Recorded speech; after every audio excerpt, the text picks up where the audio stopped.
to the Edmond and Private Schools edition of Varsity. I'm Ryan Aber, joined by Bob Przybyla. Bob, a tough week for a couple of these teams in this zone.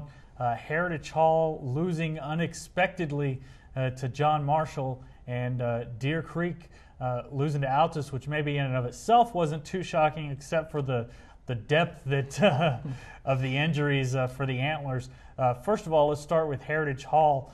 How do they bounce back from such a surprising loss? And they also lost a key player. Yeah, it looks like sophomore quarterback Sterling Shepard will be out for the season. It's not confirmed yet. He's going to meet with some doctors this week and they'll find out. But he suffered a concussion in the second quarter.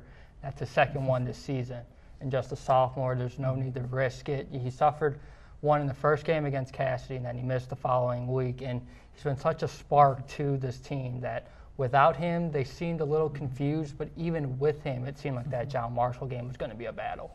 Yeah, I know John Marshall's defense has been tough all year, and they proved in this game that it wasn't a fluke, some of the performances that they'd had in the past. Can Heritage Hall bounce back from this and expect to contend among the top in 2A like they were thought of before this game? This week's going to go a long way into answering that question. I asked Coach Andy Bogert if Cale Courtney was going to move back to the position. He's not. It's going to be Cooper Cloud. I've only seen him in practice, so I'm really not sure what he can do. But you're going to have Cooper, and of course you're going to have Barry, and Cale Courtney has developed into a really good wideout. And then let's move to Deer Creek. They lost to Antlers,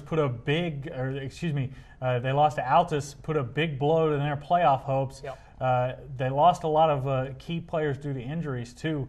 Are they able to bounce back with a big game this week coming up against Lawton Mac? I think we can both agree that Coach Grant Gower might be the most positive guy we've ever talked to. And he's still positive.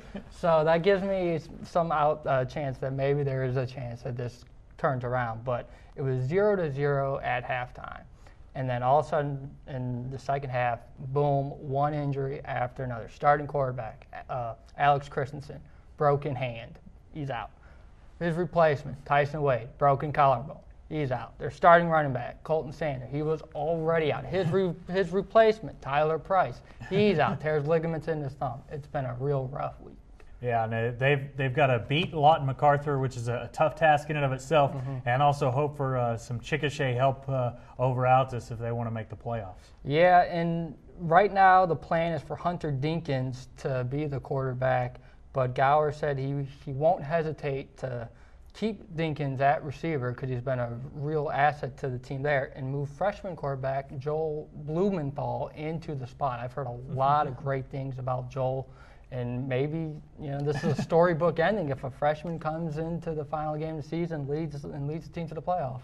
Yeah, we'll see. It'll certainly be an interesting Friday night with some scoreboard watching all around the state. But Bob, thanks for joining us, and thank you. And check us out every day at newsok.com/varsity for the best high school coverage anywhere.